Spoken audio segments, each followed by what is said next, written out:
What's going on, bro? Hey, how you doing, man? Good, man. What are you up to today? Chilling. Slept in. Go do some programming after you, groceries, and then Nice. watch this basketball game at night. Chilling. What basketball? Is it game seven? Yeah, it's game seven, Heat versus Celtics. Yeah, That's what I I haven't thought. really watched much of the series. I watched the last game because the first like two or three games they were just boring me. They kept blowing each other out. I was like, I'm not watching this. I'll wait till it gets good. I don't really watch pro sports or Really? really any sports, to be honest. Like I like going to a sporting event for the experience, Okay. but I don't really watch. I mean, I'll watch some Buckeye football with like my kid, Okay. or like my son likes to watch Buckeye, so I'll watch some of that. But other than that, man, I don't watch any sports.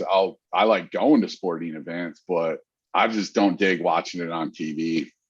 Like I don't Really? watch unless it's like, the Super Bowl or something, Okay. right? Yeah. Like, Right. I mean, but even that, like this year I was really interested because we had a kid that we've worked with since his sophomore year of high school, and he's his second year with the Bengals, so he got to play in the Oh, Super okay. Bowl. So Oh, I okay. mean, stuff like that. But really, like I don't know, man. Like I just don't dig watching sports. Like really don't watch much, whether college, pro, anything. I go to more live stuff than I ever watch on TV. Wow. Yeah, like for me, like I played basketball growing up, so like, and I've always been, I don't know, I've just been one of those people where like I only want to see the best. So like I really only ever watch NBA games. But like even after being done playing, like that's the only sport I watch avidly. And I really only watch it avidly when the playoffs start because you lose sleep if you like West Coast teams. So it's like, but like football and baseball, like if I don't have somebody playing in it, I'm not watching that shit. I can't. They're so Yeah, long too. They're much longer than basketball games. So I really can't get into it like that. yeah. I mean, I think, probably the most exciting pro sport to watch, which it's a lot like basketball, but it's pro lacrosse. So I don't know how much lacrosse you've ever watched No. but like pro lacrosse, man, you get the movement of basketball and you get kind of the hitting of hockey. Right, right, So right. it's physical, it's more physical than basketball, but the same type of constant movement as basketball. And then Yeah. so I mean, as far as watching, that's probably my favorite sport to watch just because I'm so ADHD. Like I need if stuff's not constantly happening, man, I'm off. I'm going doing something else. Yeah, so I'm guessing you don't really go to many baseball games, then, right? I mean, I'll go. They do such a good job at baseball games of keeping it entertaining between Yeah, they do other innings, and stuff. They do other stuff. Yeah. but I mean, I'll go to anything with my kids, but then it's not about going to the event. It's about an experience with Right. one of my kids. So I mean, baseball is funny when I don't know, my son, he's 16 now. He was probably like 6 years old, or maybe not even that. He might have been like 4 or 5. But this place I used to work, we did an outing at a minor league team that's here in Columbus. And someone hit a foul ball and it landed basically right in front of my son. And he went to grab it. And like these grown men were 2 or 3 seats down, rows down. They like came up, climbed over the seat, like took it, like basically like pretty much right out of my son was like this. And they grabbed them, they're like, yeah, yeah. And I just walked down there and I was like, hey, I'm like, I just want to make sure I understand the rules of the game. As long as we're playing, if you're bigger and stronger than someone, we take the ball away from them, I can play that game. I Right. said, you tell me what we're playing by. I said, now if we're playing give the ball back to my son, then everyone's going to have a good day. If we're playing take the ball from other people, you guys aren't going to have a good day. And they were like, your son can have the ball. I was like, I see that all like the that's a time. I'll good be like, decision. why are you doing that? Like, I was like, they be taking out the kid's hand. I'm like, Jesus, it's not that serious. I told him, man, I was like, hey, if we're playing by the bigger, stronger person takes the ball, I was like, I can play that game all day.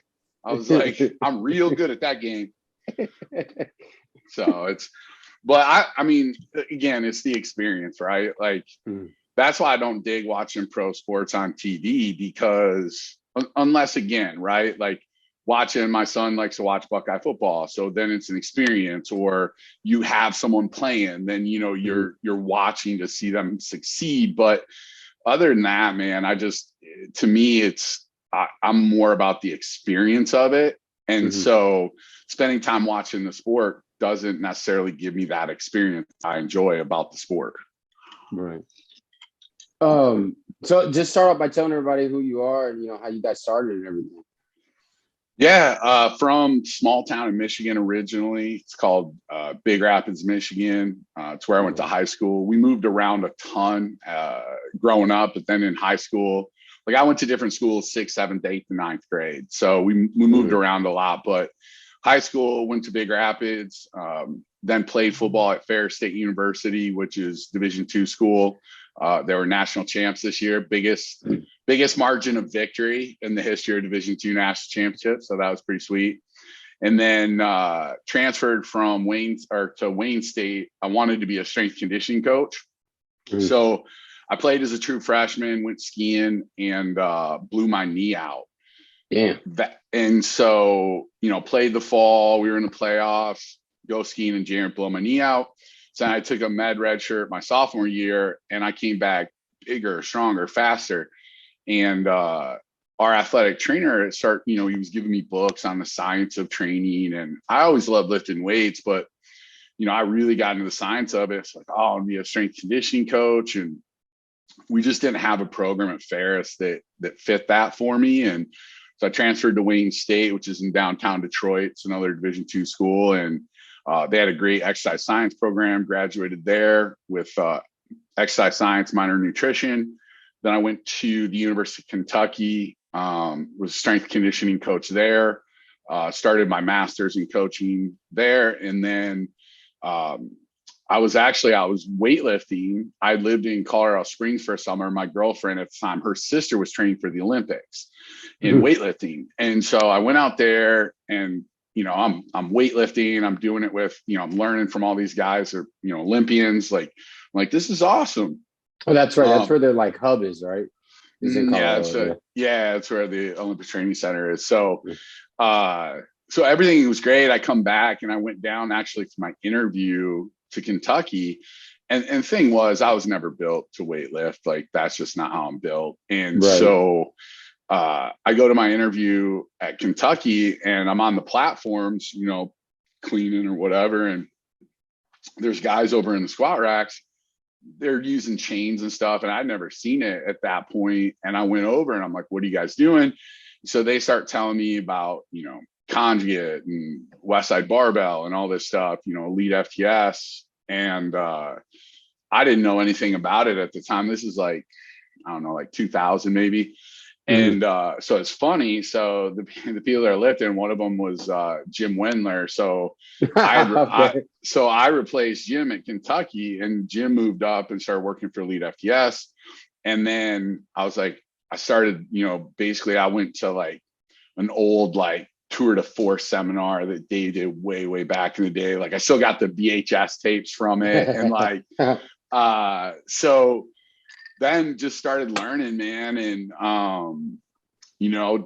was like, I'm going to do powerlifting and, got the job at Kentucky, trained for my first powerlifting meet. And it was myself and another guy who was there, Evan Simon, and we trained for our first meet, and I came up and did it. How first meet, you don't know what you're doing. You're just, and back then everybody was using, it was multiply. That was basically what everybody did. So, you bench shirt, you got all this stuff you don't know how to use. And I went up and did my first meet up by Columbus, and I totaled 2160 in my first meet.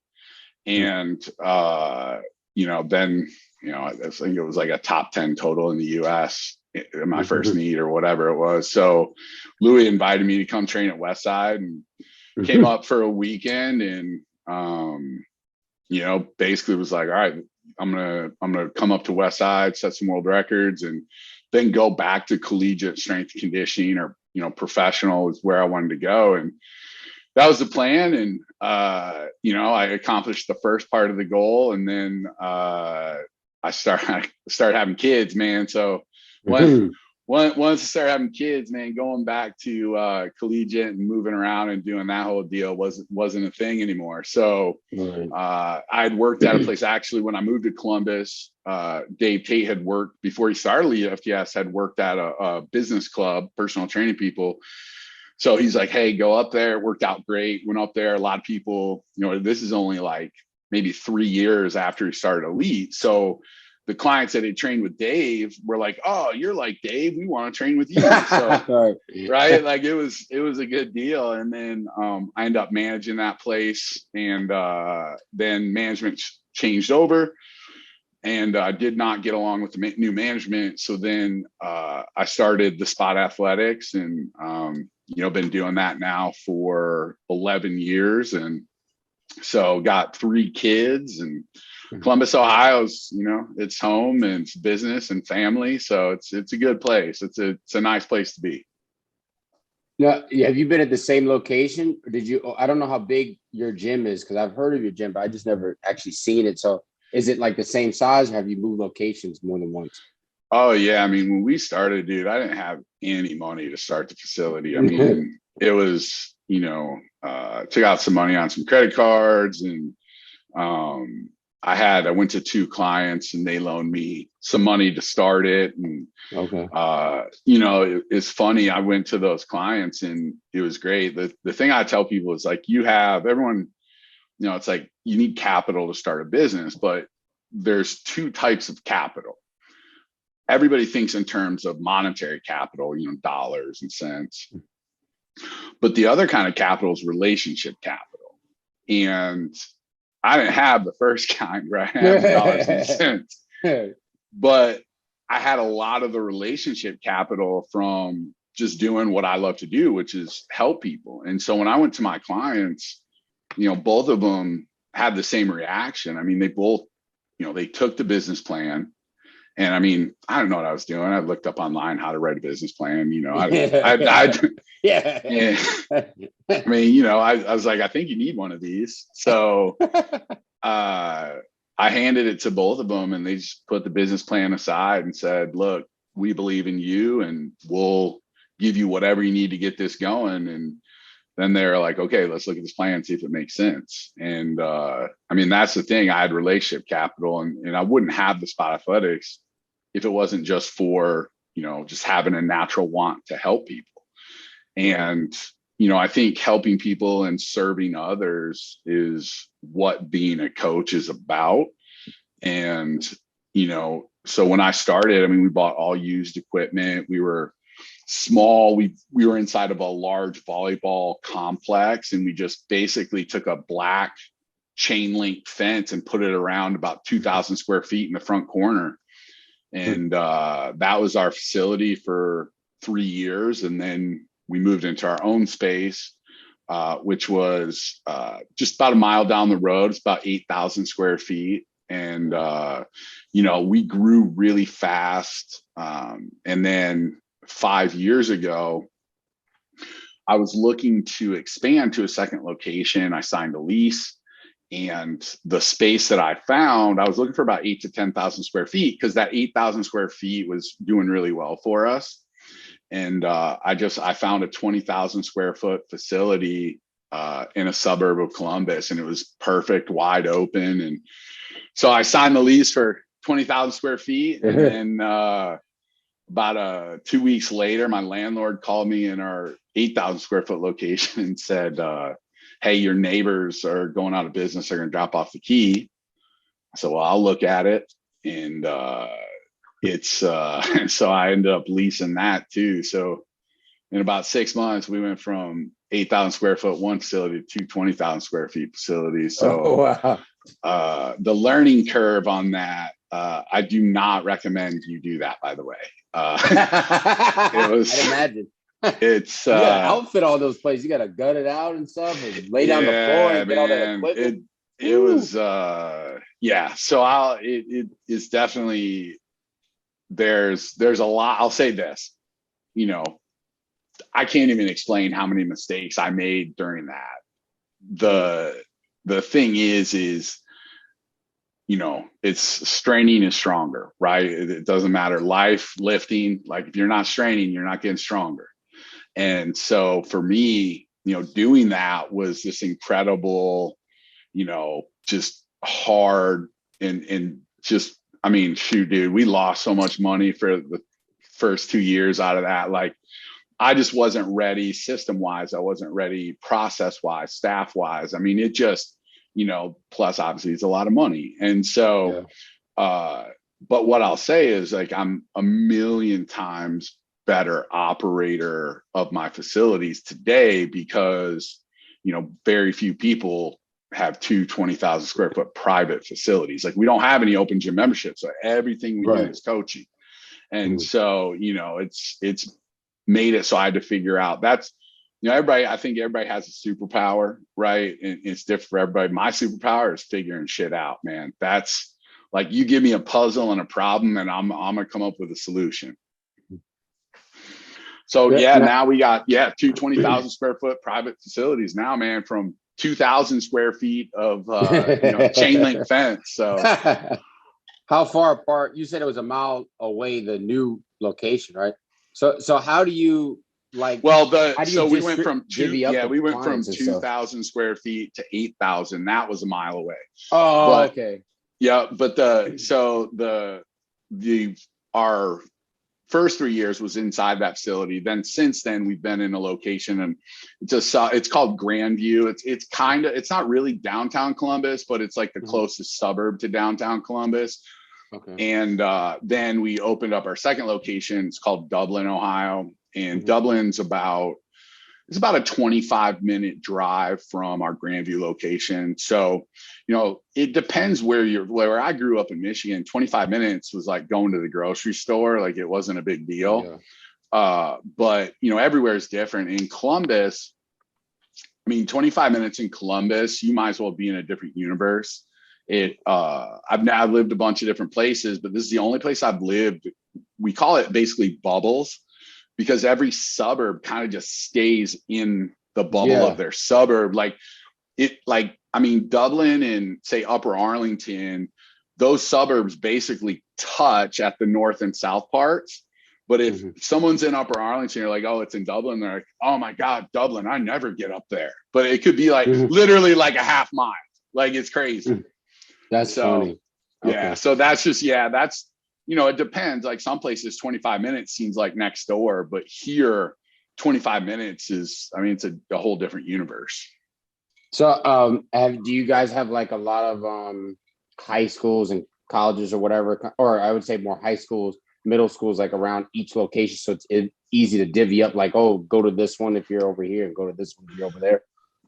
Yeah. You know, my philosophy is that with a facility, if you draw a circle 3 miles around a facility, that's generally where the vast majority of your business is going to come from.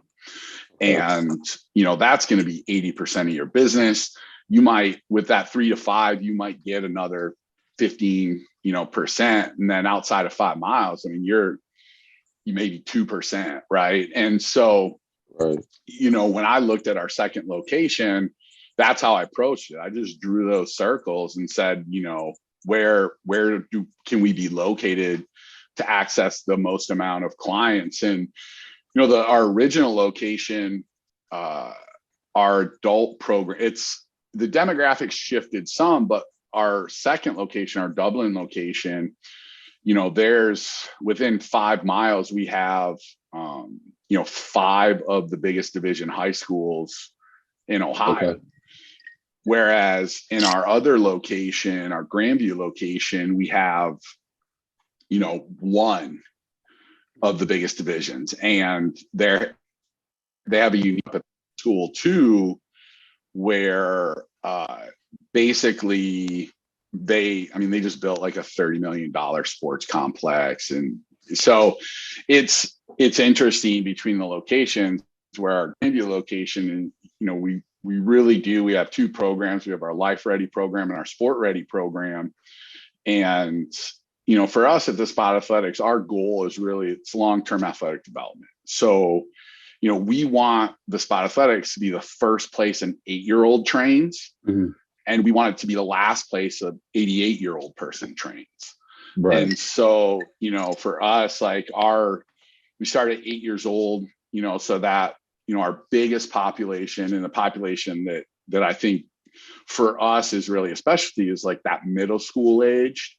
You know, that development, you know, working with pro athletes, right? It's fun. They're great athletes, but you're not going to say something to a pro athlete that's going to change the direction of their life.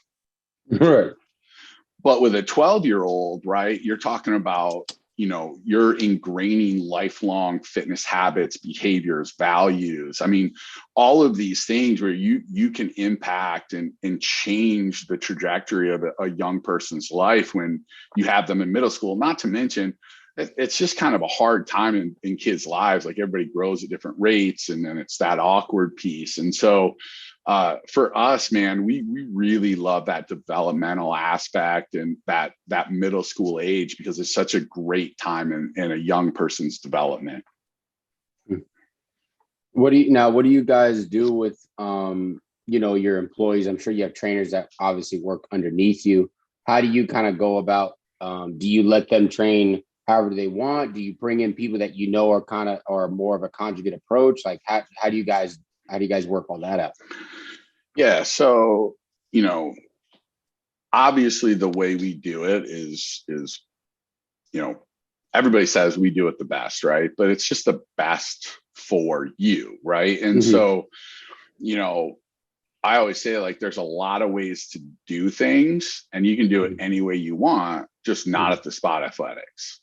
Right. And so, like, we have the Spot Athletics way of training. So our mission is to impact and inspire through world-class coaching. And so we have standards for what world-class coaching looks like. And for us, there is no, you know, so-and-so does it this way, so-and-so does it that way. Like, everybody does it the Spot Athletics way.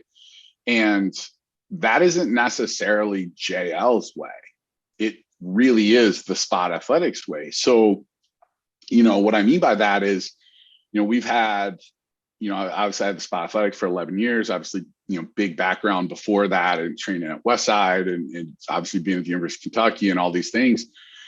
Well, as we go, we've had people, you know, whether it's like I bring friends in or speakers or other coaches that have like, hey, what if we did this? What if we did that?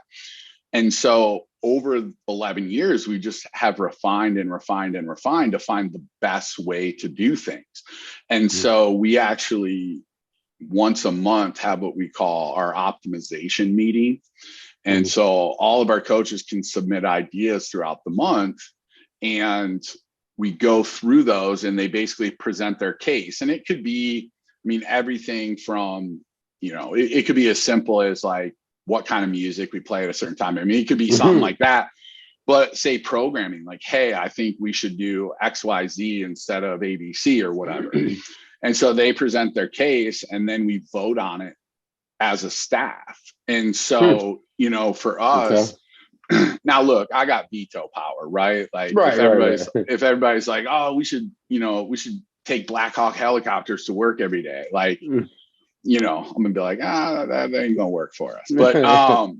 But yeah, so I mean, we do, like, and some of our staff, like, they come up with just some great ideas. And, you know, it's interesting, like, I'll be like, yeah, that's way better, let's do it. And that's one thing about me is, you know, I'm not, you know, it's kind of like why when I started learning about conjugate and all of these pieces way back, you know, 20 some years ago, I was like, wait, this just makes more sense. This is better. And then I started doing it, and I got way stronger.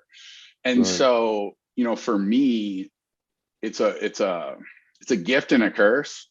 Like, if you and I were having a conversation today and I'm like, oh, that's way better, like, I would want to switch it at the spot tomorrow. Like, I don't want to fuck around. Like, if I find a better way, I want to change it. And that's why it's the Spot Athletics way, because what I tell all our new staff and it's something we constantly talk about with all our staff.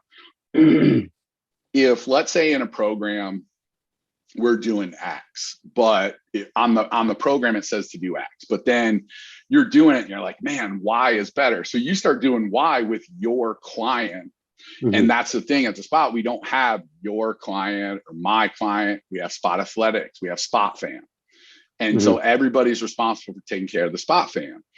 And so if you happen to be training somebody and you're doing Y instead of X, and Y is better, and you don't bring it to the staff to optimize so everybody's doing Y, then that says that you don't give a fuck about everybody else or our entire Spot Fam, because you only care about doing it better with this one person instead of having the whole organization do it better. And that's, for me, you know, that's why for us, if you're not a team player, if you're not someone who wants to push something bigger than yourself forward, then the Spot's not a great place as a coach, you know. And I tell people, like, it's okay. There's plenty of people who want to do whatever they want. And they, you know, my thing is the most dangerous time in this career, in strength conditioning and coaching and personal training or whatever you're doing, 3 to 7 years, by far and away the most dangerous time in this profession. Because what happens is, year 1, you're like, I don't know anything, I just want to learn. Year 2, you're like, oh, I'm starting to get this stuff down. Year 3, you know enough to be dangerous, but you don't know enough to know you don't know. And so that 3 to 7 is the most dangerous, because, like, you know, coaches or trainers, they get to year 4 and they're like, I'm going to start my own place. I'm going to do everything my own way. And, you know, the danger in that is if they're not around actual experts or masters of their craft, then they start, but it's Dunner, you know, I don't know if you know what Dunning-Kruger is, you know what that is. So the Dunning-Kruger effect, it's a studied effect. And basically what it is when somebody is the perceived expert in their peer group. So I'm a strength coach with 4 years experience. I'm around a bunch of 1 and 2 years. So now everybody starts perceiving me to be the expert.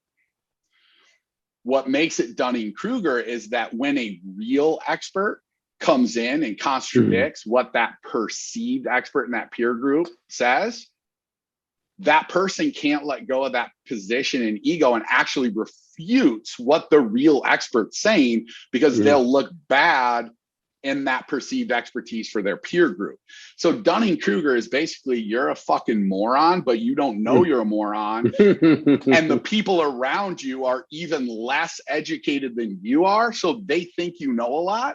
And when someone who comes in who actually knows what they're talking about at a high level, that person, the Dunning-Kruger effect is, they say that person doesn't know what they're talking about, even though they're the expert, because they gotta maintain their position within their peer group as the perceived expert. And so that, to me, like, that's one thing that I've definitely seen over the years with a lot of coaches, is that, you know, there's just this piece of like, oh, I've been doing this for 4 years or 5 years and I think I know everything. But you know, I've been doing this for almost 25 years. Like, you know, the people who've been doing it for like 4 or 5 years, I'm like, you were born when I started doing this. So like, it's funny because, you know, for us, we've changed a lot. And, you know, because of some of the things I've done, I'm fortunate enough to be able to consider a lot of people who really push a lot of ideas forward as friends. And so, you know, I'll start changing stuff. And I think the way we do things at the Spot Athletics, like, I mean, you know, depending on what you're talking about, is 5 to 10 years ahead of where we are in the industry.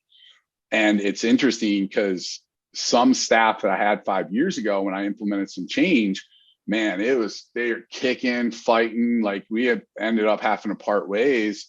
And now they're like on social media, just extolling the virtues of their idea that they hated 5 years ago, but now are like, this is so, you know, let me show you this thing. Right. And like, it's the nature, like, and it's not bad. Like, everybody's got their path, right? Like, I struggle with tons of shit. Like, we all struggle with different things. One of the things I just don't struggle with is change. Like, if I find a better way, man, I'm implementing it tomorrow. I mean, tomorrow. And so that's why I would say, like, and that's my thing too, is basically you talk to my kids and they'll tell you, like, I'm just another kid and I never want to lose being a kid, just being curious, like what's better. Like, one of the first interactions I ever had with Louis Simmons was I was at Wayne State and Louis and Mel Siff were doing a conference out in Vegas. And, for people who don't know who Mel Siff is, like, you need to read Super Training.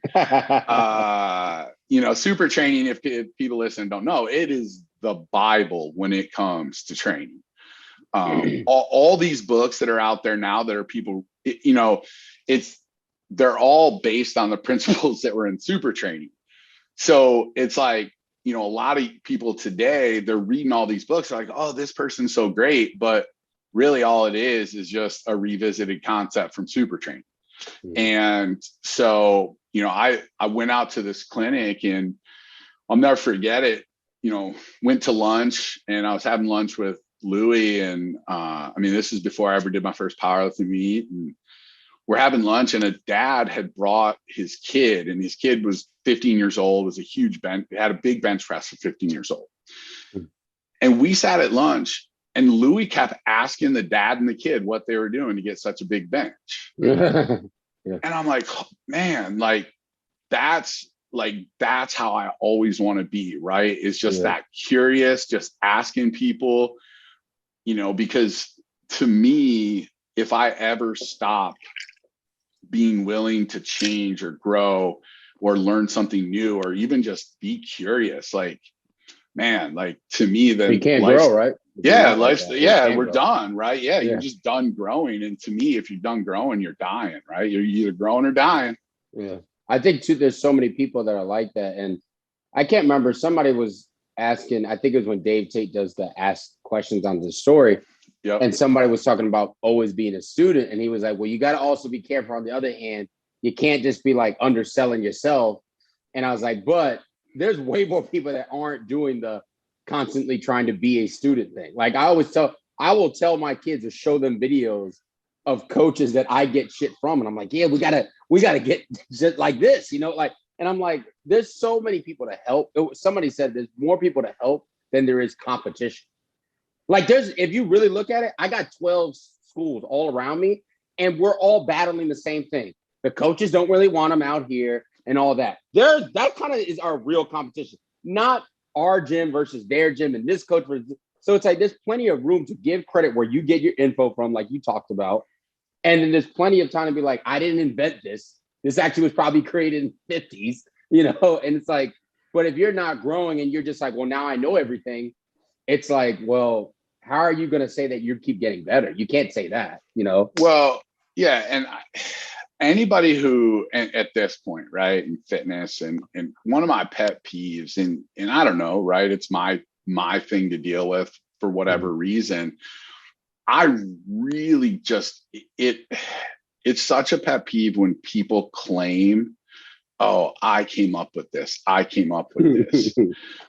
Because at this point, nobody's coming up with anything new. They're just repackaging. And it doesn't matter, how novel or new the concept seems. Go back to the 1800s, and I bet they were doing it then, right? Just they were calling it something different. And, it's interesting. The people that I really resonate with are the people that give credit, because the people, and to me, if anybody's like, I came up with this, I'm like, okay, what? Now you're about to pitch me on your product, because the only people who don't give credit to other people are the people who are just trying to sell their thing, right? It's like sell their thing.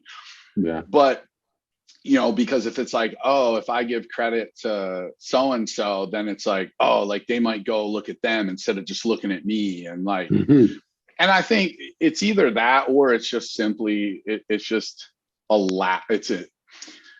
I don't necessarily, ego is not my thought. It's not, that's a different conversation. But basically what it is it's something deep within that person where it drives them, where they're fearful that if they're not the expert, the person who did it, right, that like, Yeah. they're fearful of shining the spotlight on someone else for whatever reason. And Yeah. so to me, those aren't people I resonate with. To me, you know, it's that the spotlight can be as big as you want it. It doesn't have to be this tiny, narrow laser beam on you. And I just don't resonate with those people. You know, people I learned from and grew from that, you know, even look at like Louis, like, dude, he never was like, I came up with this. He always gave credit to other people. Like, hey, I took this from this. I took this from this. He put his own twist on it and made it his own, but he never said, I invented this, other than the reverse hyper, because he did invent it. But you know what I'm saying? Like, but like if he really, you hear him tell the story about it, like he's like, oh, I had this idea from this and I saw this. And that's always, I think that's one of the big pieces that I loved about Louis was like, you know, he always, and it didn't diminish what he did because he was like, oh yeah, he's like, I took the Westside name from, you know, Culver City, and, you know, I learned from these guys. And then, you know, I looked at like these old Russian training men, like none of that stuff diminished his impact, what he did, who he was. And so I think logically the people who are like, oh, it's all me, you know, maybe if you get them a room and they're like, well, yeah, I took this from this and this, but they're too scared to say it publicly. And, you know, it just, those aren't people I really dig. How'd you come up with the name for your gym?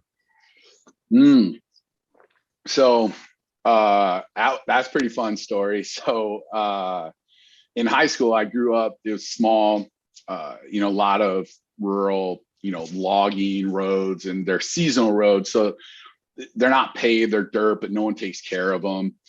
And so you could go back to tracking way back in the woods. And my junior year, it was the summer, and we just found this, like, we were so lost, we didn't know where we were. And we just came upon this open field, natural lake. And it was the most amazing, because that's where we had our parties, was way back in the woods. And so we're like, man, this spot is awesome. And then we just started calling it the spot. So in high school, like on a Friday night, like come springtime, man, be like, party at the spot, like everybody running out in the halls. Teachers be like, we're gonna find the spot, and like we're gonna find the spot. Cops never found it. They never busted it, right? So when I was looking to name my facility, I went through the, you know, elite, that, you know, I went through kind of that, and finally I was just like, man, none of this stuff sounds, and I was like, man, the spot was so catchy, and I was like, the Spot Athletics. And so when I posted it, like back then, like Facebook stuff, all my friends from high school were like, party at the spot. Like that was the original. So yeah, the spot was our party spot in high school, man. And so it was just the Spot Athletics, and I dug it. So that's what I went with. Did you have anybody that you grew up with that was like, did you name it because of this? Like, did they ever say? Oh, they all knew. No, they all knew right away. That's why they were like, party at the spot. Yeah, no, I mean, that's like, you know, whatever. Like I've been graduated, I don't even know, you know, whatever, 25, 26 years from high school, man. And still, if I say the spot, anybody graduates, it's like party at the spot. Like the place was dope, man. Everybody had a lot of good memories from the spot, man. Now let's talk a little training. You know, with your guys, what have you taken from how Louis would train the powerlifters? What have you taken and actually applied it to your athletes? And what have you adjusted to the athletes? Like, how much box squatting do you do versus free squatting? Do you always do wide? Do you do close? Do you use a trap bar ever? You know, how much straight bar bench are you doing? You know, all that. Yeah, I think, you know, like anything, any good strength coach, the answer is always, it depends, right? Because, right. Yeah. You know, I mean, it's all about the needs analysis. And for me, there's a lot where, you know, our junior athletes, they're not going to train, that's 11 to 13, they're not going to train conjugate, right? Because at that age, you know, 8 to 20 reps is how they're going to grow. They need volume. And so, if, you know, and even for like our senior athletes, you know, if your bench press is, you know, 150 pounds. Well, max effort, the volume you're getting is so low. Like you need to be spending time doing repetition effort. So, that's one thing where, it's interesting when you're looking at conjugate, like you have, in my opinion and my experience, you have to have base numbers in your big lifts to even start doing max effort work. Because if you don't, then you can't build enough volume, right? So it's like 100-pound bench press. It's like, okay, I just did 4 sets and got 500 pounds of volume. I could have done 3 sets of 65 and got, 2,300 pounds of volume or whatever, right? And so, there's a piece there where your lifts have to be high enough to qualify you for max effort work. But, and those young ages, like a lot of like, from a dynamic standpoint, it's jumps, it's throws, because those are the pieces that apply for them, right? Like, again, what are you going to do? You have 150 pound squat. Like, you can do speed work with, 75 pounds. Like, that's not really going to get us very far. And so, one of my favorite sayings, there's no replacement for displacement. Like, you got to have horsepower in the engine. And so there's the certain point there. Now, as far as like, what we do, so we have group programs, we have personal training programs. In our group programs, we're going to use APR. So we do everything on 13-week cycle, 4 13-week cycles. And those 13-week phases, they correlate with basically sports seasons, right? So this week we start our summer phase. And so for the first 7 weeks of that phase, we use APRs. And so we're going to use, like, we use APREs a lot. We'll use some max effort. We'll use some dynamic effort. It just depends. One of the things for us is that kids can come any day. And so, like, if it's 2 days a week, they don't always have to come Tuesday, Thursday. Like, they can come Tuesday, Saturday, or whatever. So a lot of the way that we incorporate that with conjugate is we'll do, like, this week is max effort week. Next week, we might do some more dynamic work. So we make sure that instead of going through the week, because we can't tell, we'll move it each week. So that then we know, like, when kids come this week, they're getting dynamic work. Kids coming this week are getting max effort work. So we shift it for our group program to make it work for how our kids, schedule. Obviously, personal training, those are set appointments. So it's like, max effort, dynamic. I mean, it's, pretty simple. The one thing I would say that I think is one of my biggest. So there's a lot of ways, like, again, like, it depends, because it's like, what's your schedule like? When are kids coming? How many times are kids coming? There's a lot of factors in that. But I think the biggest thing, like I said, is that until kids hit a certain strength point, they shouldn't be doing max effort work, because that's not what's going to get them stronger for where they're at.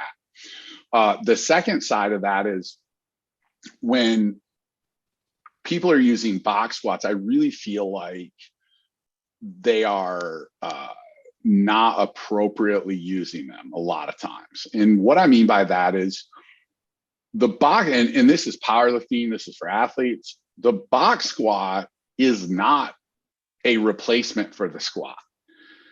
When you look at the box squat, I don't know how you classify your movements, but we look at lines of movement. So we can have hip dominant exercises. We're going to have knee dominant exercises.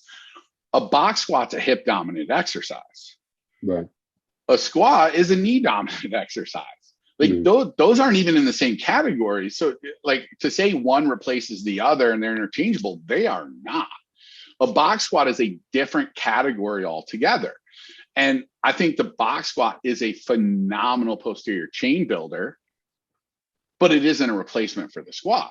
And I think that's where people screw up, is they're like, oh yeah, this. And to me, that's the biggest issue when it comes box. The other thing is people don't know how to do them, which I don't even know how. Like, it blows my mind, right? Like, there's the tap and goes. That's not a box squat. That's just using a box. The spine snaps. It's like, I don't even get it. But I mean, Like, you can't fix stupid, but like the people who do know how to do them, the biggest mistake I see is they use it as a replacement for the squat. And it's just not. It's a different category. It's a hip dominant movement. And so, we use box squats as a strength builder for hip, I mean, it'll build the squat, right? But it's not a replacement for the squat. But it only builds a squat if that's your weakness, which, for most people, that is, it is their weakness. So like, but that's the thing is like correlation and causation, right? Like people get it mixed up and like, oh, this is replaces a squat because it builds your squat. No. It doesn't replace squat. It's a different movement. And so for us, like one of the things we use, like we deadlift with a straight bar. Now, do we do trap bar deadlifts? Yes, we do. But again, a deadlift is a hip dominant movement. It's a hinge. A trap bar deadlift is a knee dominant movement. It's a squat with the weight in a different position. That's it. It's just, and so these are the things that I don't understand when people's like, oh, we're doing heavy deadlifts and it's trap bar. It's like, no, you're not. You're not even working. Like you're working. Now, I'm not saying like it's all just tools, right? We do trap bar deadlifts, but we categorize them as a knee dominant exercise. And so when we're looking at balancing our program for our clients, like if you're putting, trap bar in, as a deadlift, and then you're doing a bunch of other knee dominant stuff, well, we're just ignoring the part that makes us strong and fast, the backside of the body, that whole posterior chain, because we're not even classifying our movements properly. And so for us, like, we, like I said, that developmental phase is such a part that I love. Like we don't use conjugate for that in the, pure sense of the term, max effort, dynamic, repetition. Like we don't do that because they don't need max effort work. But like, as you move up, like being able to classify and one of the things to me is like, when I look at how we squat, like one of my biggest, and this is when we look at athletes, I've written a couple articles on Elite FTS and T Nation about this, but parallel, for everyone listening, if they can do me a favor and eliminate the term parallel from anyone's squat except for competitive powerlifters. It has no place in any gym for any client other than a competitive powerlifter. Think about this, dude. How ridiculous is it that we use an arbitrary rule of the sport of powerlifting and apply it to everyone? One rule. But here's the thing: like we don't do it with the bench press. Are you about to say that? We don't. That's what I'm saying. No one waits for a press command in the bench press. Like that's the thing that pissed me off. Half these douchebags online, like that wasn't parallel, and I'm like, you didn't say they need to do a press command on the bench, and they're like, what's that? Because they don't even know the rules of powerlifting. You know what I mean? Like, but they're arbitrary. That's good. But the thing is, when you think about it, all the studies that have been done on squatting, they're incomplete. They're only 66% accurate because they've all used that arbitrary parallel, the hip and the knee. Well, the ankle is the third joint in that. And so I can squat till my knee joint is at 90 degrees. And depending if I'm wide and sumo, like I can be at parallel, or I can be 6 inches above parallel. If I'm like, that's the thing, is that all of this talk about squats and all of these pieces, like it's all missing the ankle component. And when we're talking about athletics, dude, the ankle, man, the ankle and the foot, like that's all that force that you're building in a box squat and all these other things. Guess what joint that has to go? It has to go through the foot and ankle to be able to produce force against the ground and move you as an athlete. But yet that's the ignored joint when we're looking at studies in the squat and when we're training. And so, there's just things that I think, I believe in 10 years, parallel will be eliminated from all sport performance training, personal training, because it has no place. Now, depth has a place. And so when we're talking depth, but we got to look at the ankle, the knee, and the hip joint and what ranges of motion they're moving through. And that's the other thing too, is how low someone squats has to be predicated on how their hips are built. And so if you're having everybody squat to a certain depth and making people, oh, you got to go lower, you could be jacking, you could be really destroying someone's hips too, if their hips are built a certain way. So, I mean, there's just so many things I think when you think about it, all these things come down to one primary component.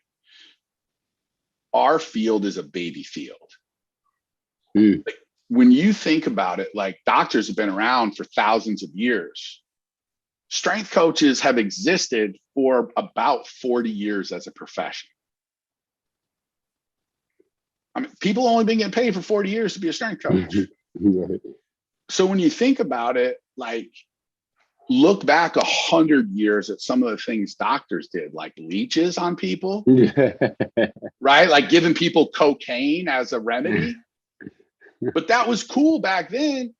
But when you look at where we're at now, that's kind of where we're at in our development of a field. So, people, for young people listening, like when I went through my anatomy and physiology, like Wayne State had an amazing program, and fascia didn't exist. The smartest people in the world didn't even know fascia was a thing. It wasn't in any anatomy books, right? That was 20 years ago, or 20 some years ago, right? Like, that wasn't that long ago. And so, like, that's where we look, like, all of the ways we look at these things today, and 10 years from now, it's going to be completely different. And so there's a lot of things where, because of how quickly I've changed, like, I've just adapted and moved forward. I think it takes the masses a lot longer to get there, right? Because, eliminating parallel, that seems like a crazy talk, but I'm telling you, 10 years from now, it won't exist except in powerlifting, because it's the rule. Yeah. There's a lot of people that that harp on it has to be ass to grass, or, like Seaman, you shouldn't go below 90. And I'm always of well, maybe you should just do a little bit of everything, or the goal should be, the athlete should be to do everything, maybe depending on his body type, his sport, what he should mainly be getting to. Like, my 6'8" basketball player, I'm not going to really push in this offseason while he's in college, going back to school, be like, we got to get you below parallel. I don't know if that's that crazy of importance. I want his hip to be healthy, and I want him, like, outside of lifting to get, but I'm not going to be like, let's max out to a below parallel box, and then you miss a season, like. But what I would look at, though, is it's really, I don't even use the term parallel. I look at range of motion, because, when I'm looking, it's like, what range of motion is each joint moving through? And so, I can squat to a box at the same exact height. Let's call it 18 inches, whatever it is, doesn't matter. I can squat, or probably more like 16, but like, say a 16-inch box. I can squat to a 16-inch box and get a competition pass parallel squat. Right. So my knees will be roughly 90 degrees. My ankles, though, will also be about 90 degrees. So my shins are going to be straight up and down, because that's kind of the way I squat when I'm trying to squat sumo like that. Now, I can take that same 16-inch box, bring my stance way in, and when I go to that 16-inch box, I'm not even at parallel. Right. But now my knees are going to be way more than 90 degrees, but my ankles, the amount of flexion in my ankles is going to be a shit ton. And my knees are going to be way past my toes. I just think, like, neither squatting, there's no right or wrong. That's the thing. Like, anybody who says parallel, in my mind, hasn't made the transition to understanding that only takes into account 2 of the 3 joints involved when someone squats, which makes any reference to parallel absolutely arbitrary. So what's parallel? When the knee and the hip are at the same level, right? So if I lay flat on my back, are the knee and the hip at the same level if I'm laying on the ground? No. They are, right? So is that a parallel? So if I Yeah, lay it's on not, the now you're not ground, even squatting. but it's right. But hey, but I've met your definition. So I'm gonna put 2,000 pounds on a bar, lay flat down on the ground, rest my head on it, Right. and now I just got a 2,000 pound squat because I got two parallel. Right. Yeah. And so that's what I'm saying is you have to make that transition and go, okay, what range of motion am I looking for? And so, this is and that's really for us. We look and we do like, hey, we're going to test someone's full range of motion. There's a couple ways to do that.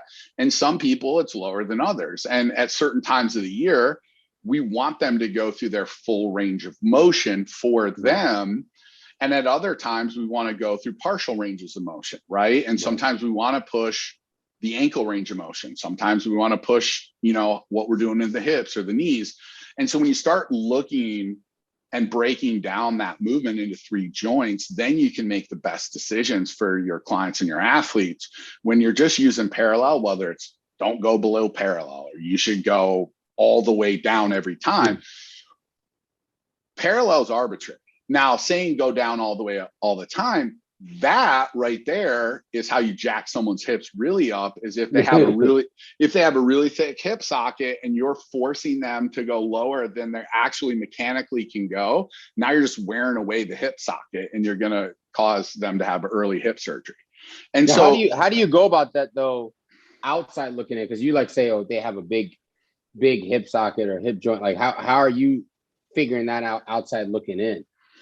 So there's a couple ways to do it. You can lay them down on their back and do something called just like a hip scour.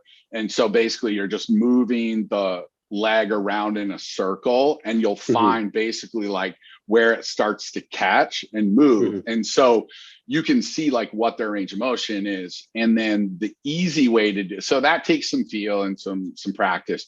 The easiest way is to do something that we do at the spot. We call it, we just do a pole squat.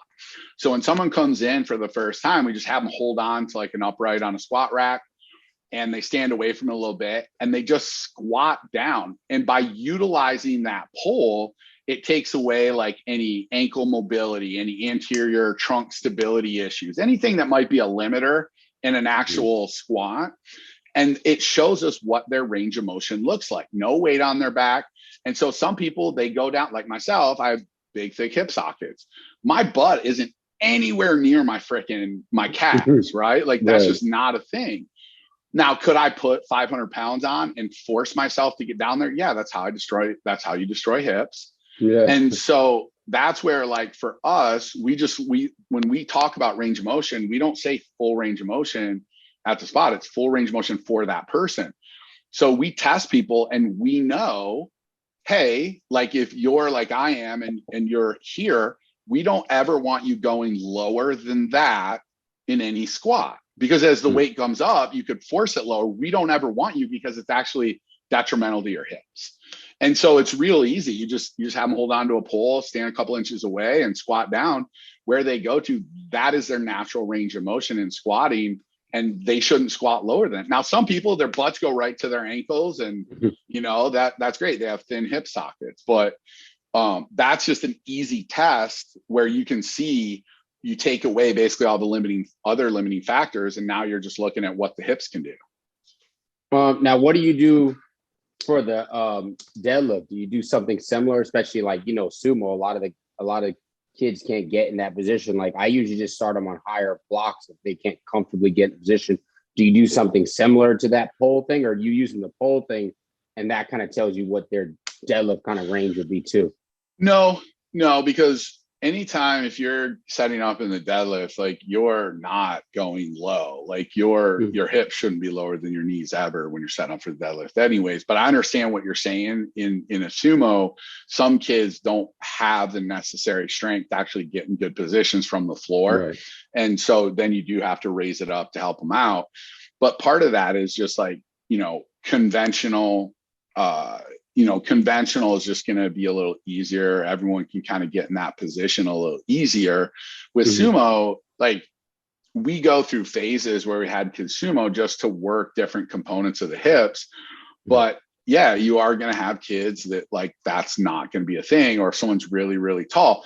But the pole squat, we don't use that for the deadlift because, man, you got to take like, how long are their arms? How long is their torso? Like, I can look at someone and tell you if they're going to be better at sumo or conventional. Like, that's just experience. But, if you look at someone and they've got like this, super long legs and super long arms, like, okay, well, you're looking at different type than someone with like a really long torso, right? Like the mechanics of the lift change. And so, and so for deadlifting, a part of it is, I think one of the biggest things that I want people to understand, I've been doing this for a long time, and there's one truth I've realized that more people in our industry need to realize. We will never be smarter than our bodies. Everybody wants to do it like this, do it like that, do it like this. But when someone's doing something and it feels good to them, that's how their body wants to do it. And so maybe, right, when people are first learning, there's some basic thing, keep your back flat kind of stuff. But, you look at, as they start learning the base of the movement, if like, oh, I really feel this, like where you look, like everything that you have someone doing a lift, you could be potentially setting them up for an injury and not knowing it if you change it. It's like, I watch, people will watch someone who's super fast run and like, you should do it like this and this and this. It's like, dude, like you've never Brad Johnson, Usain Bolt, both run differently. Very fast guys. Like that's where I think, and I feel like it's starting to move that way, but people were like, everyone needs to do it like this, everyone needs to do it like this. And like, no, like everybody has different compensation patterns. Everyone has different neurological sequences that they're going to be able to optimize the lift in a different way. There's so many things. Like 20 years ago or 15 years ago, I thought I understood about 90% of everything that went on in the human body. With what I know now, I feel like I'm a confident 1%. I understand 1% of what's going on. And so there's a great saying that as your island of knowledge increases, your shore of unknowing exponentially increases. And so that's what I, kind of to bring it all back around, when I first started talking about that, 3 to 7 years is the most dangerous, because that's the time when you say everybody should do it like this. And the funny part is it's all cyclical in our field, because when I first started, I had no clue what I was doing. I didn't know how to tell people what to do. Now that I've been doing it for 25 years, I'm back around to the point where I don't tell people how to do things a certain way.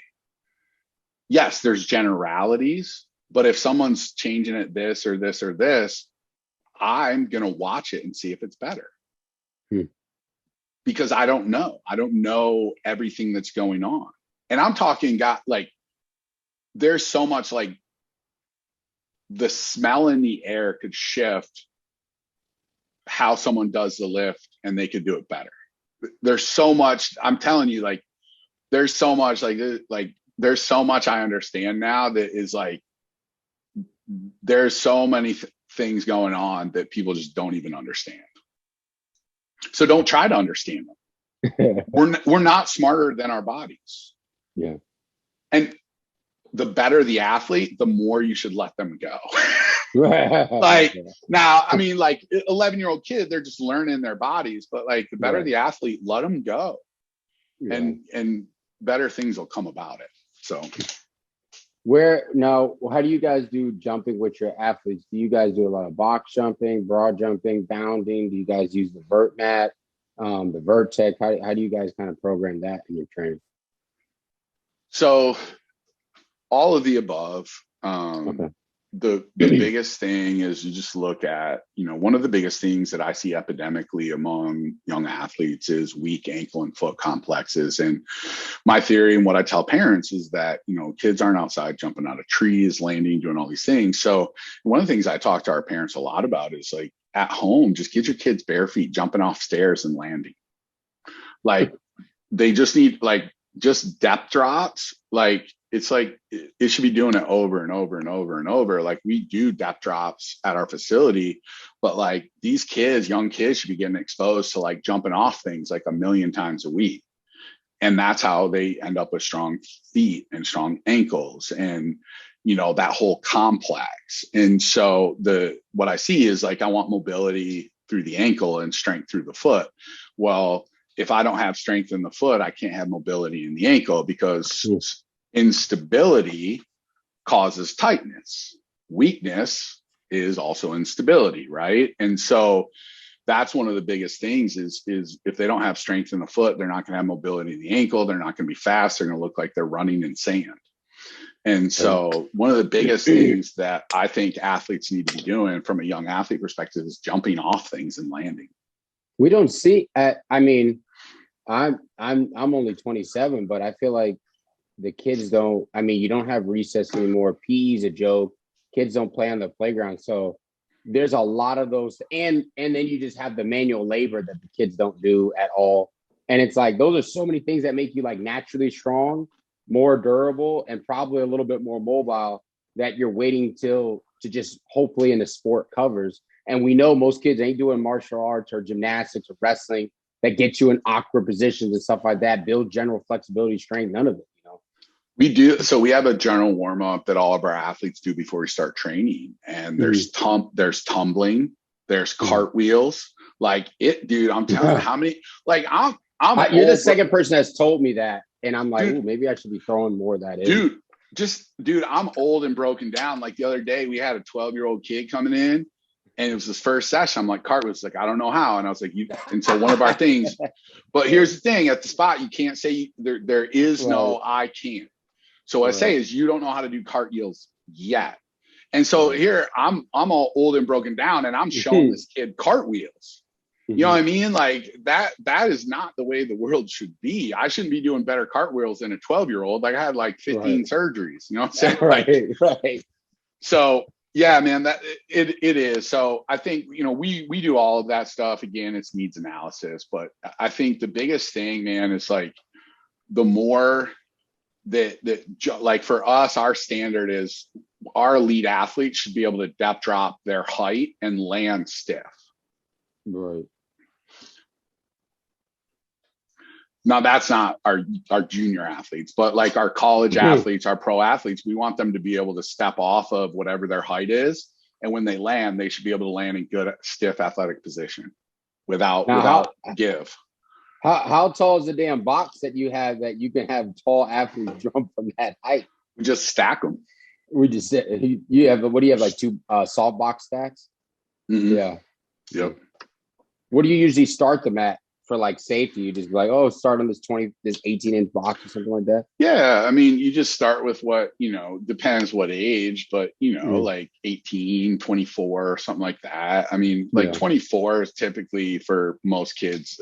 Well, 24 is super safe. It's just where's that line of like most kids are going to start at 24, like 18. Yeah, you got some heavier kids that might need to start there, but you really don't want to go any lower than 18. But 24 is typically more where we start kids at.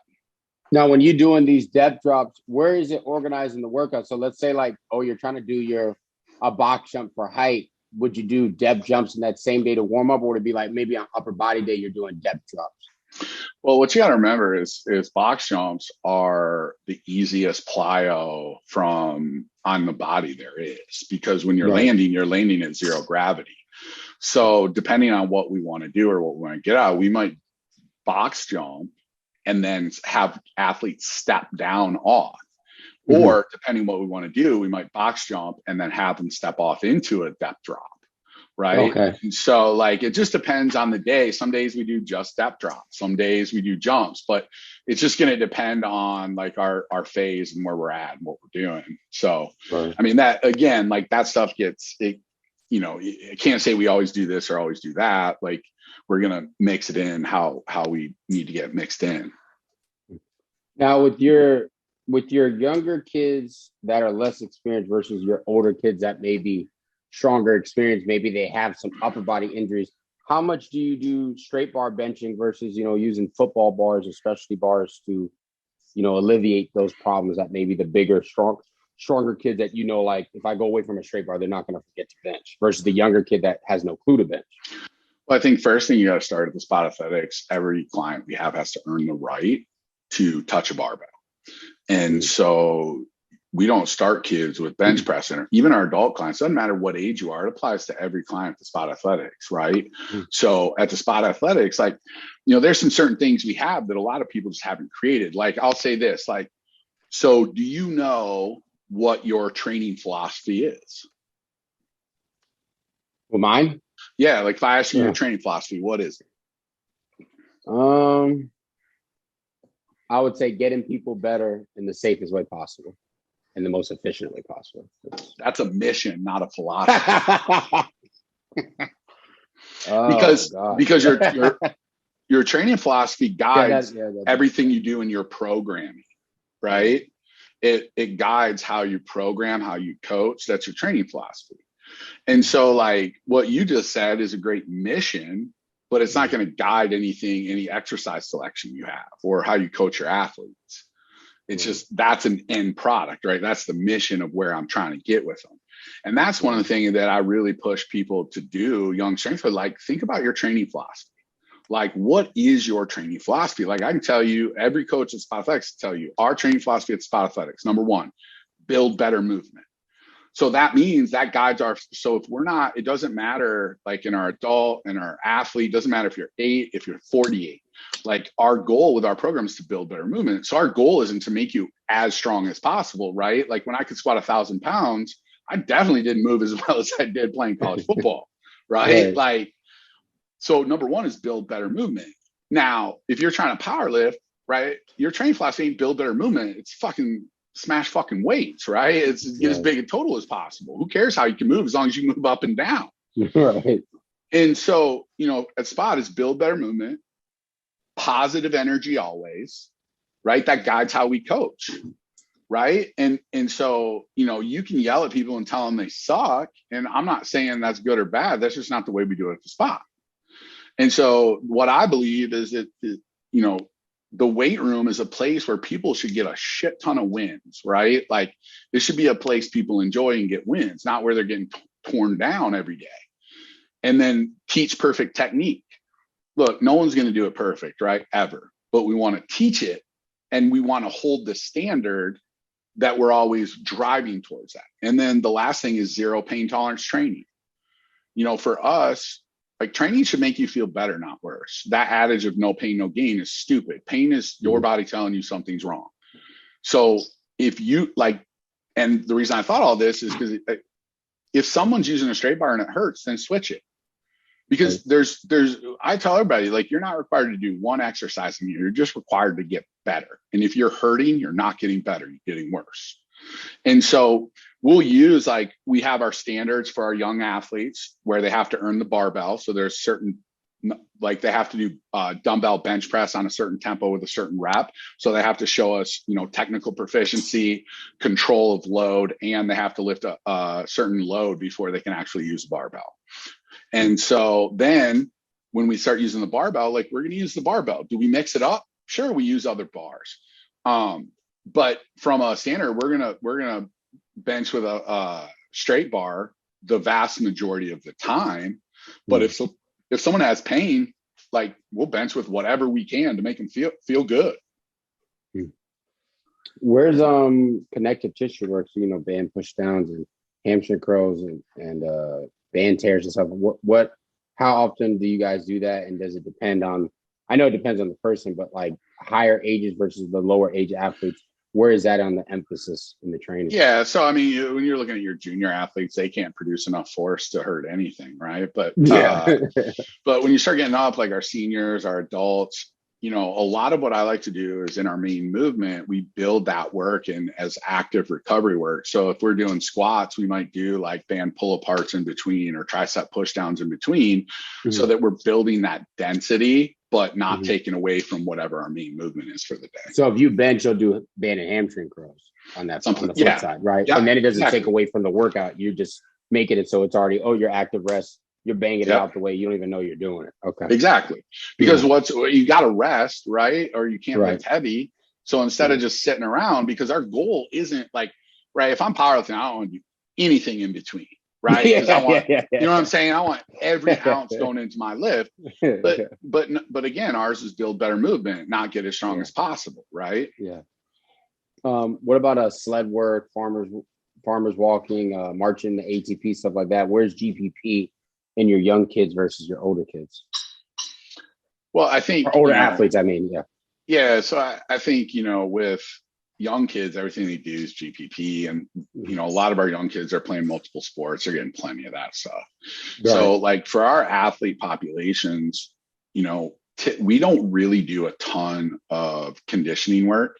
Our philosophy is like they're playing sports or doing their other things. Like for us, our goal is when they leave us, they are a shit ton faster, stronger, and more resilient as an athlete. Right.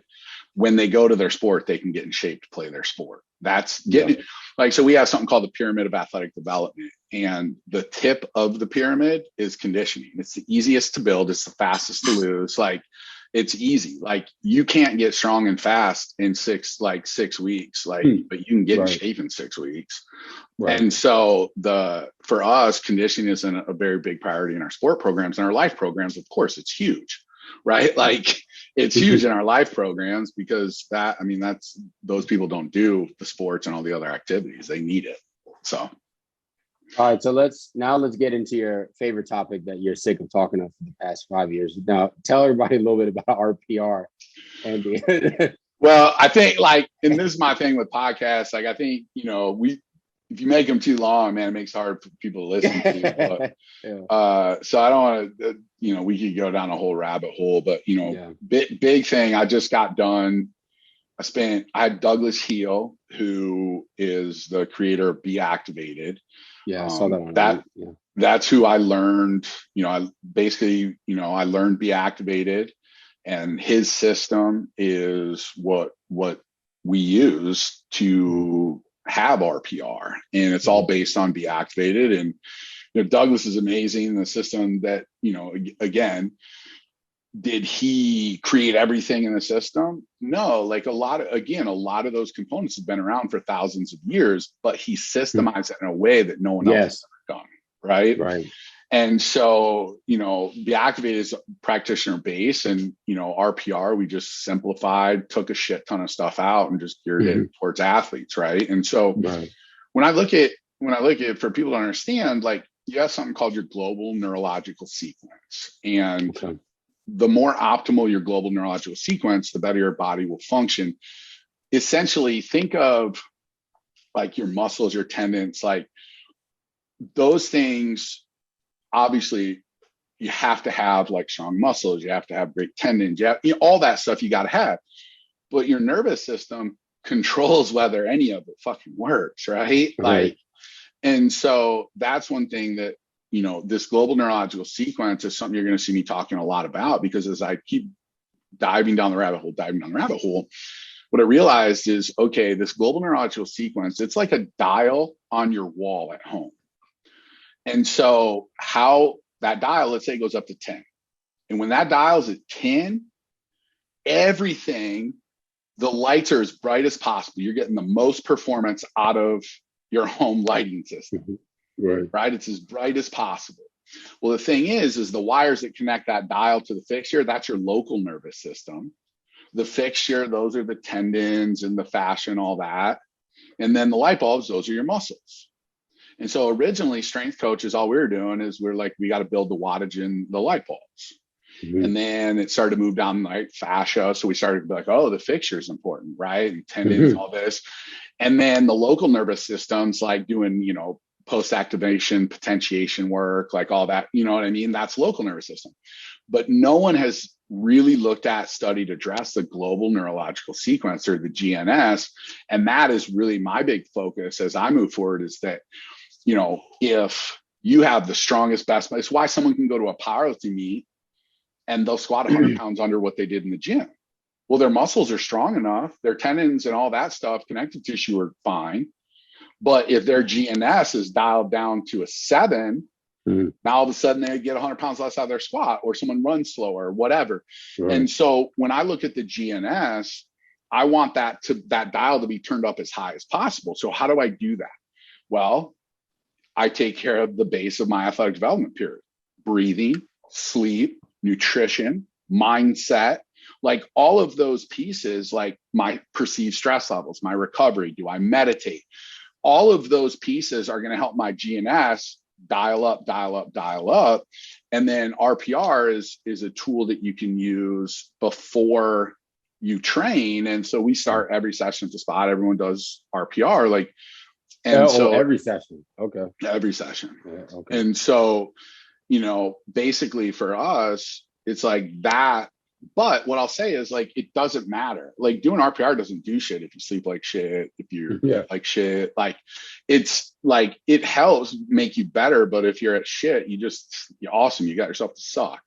And so like, so it's a bigger conversation, but the bottom line that people need to take away is, like, what are you doing for this global neurological sequence? And a lot of it starts with the base things that we all talk about. But, I talk to all the athletes, like, you don't get better from training, you get better from recovering from training. Right. Yeah. And that's a concept that a lot of people don't understand. And the sleep, nutrition, like how you manage your stress, like meditation's a fantastic tool for that. Meditation is like, even my girlfriend tries to get me into it, and I'm frankly being lazy with it.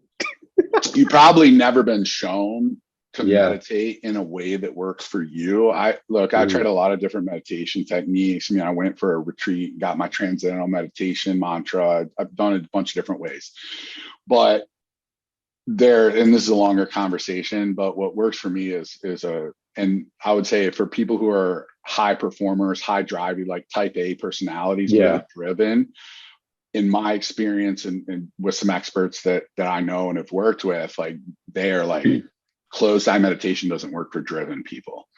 And so it's a longer conversation on why, but basically there's a methodology called Zazen meditation. It's eyes open meditation. And like, I tried meditating for a long time to get really that much out of it until I switched over to Zazen, and I get a ton out of Zazen. That feels like it makes more sense. When I tried to close the eye shit, I'm like, I can't do this. I can't I don't know. Like, I can't just zone out with my eyes closed. I don't know. It's weird. No, I'm the same way. And there's, again, like, we've gone on long enough, but I could get into some epigenetical reasons why that is, but that's another, it's another discussion for another day. But, I think the thing that I want people to take out of this podcast is that I've been doing this for 25 years. I've been around the top people in the world, right? Like, I bench press 775, like at the biggest bench press at Westside Bar. Like, I've done a lot in this field, been around the greatest people in this industry. And the one thing I know is I don't know shit about performance. I don't. Now, do I know a lot more than other people? Yep. But I know so much. Like I said, my island of knowledge has gotten so big that my shore of unknowing is freaking massive. And so if people are sitting there like, I don't know what he's talking about, like with this GNS and global neurological sequence and epigenetics and how could you smell and it changes the lift. Like, I'm telling you, there's so much stuff that, like, we're just scratching the surface for how performance works. What I know is this. People say this is the right way, this is the wrong way. Is it working?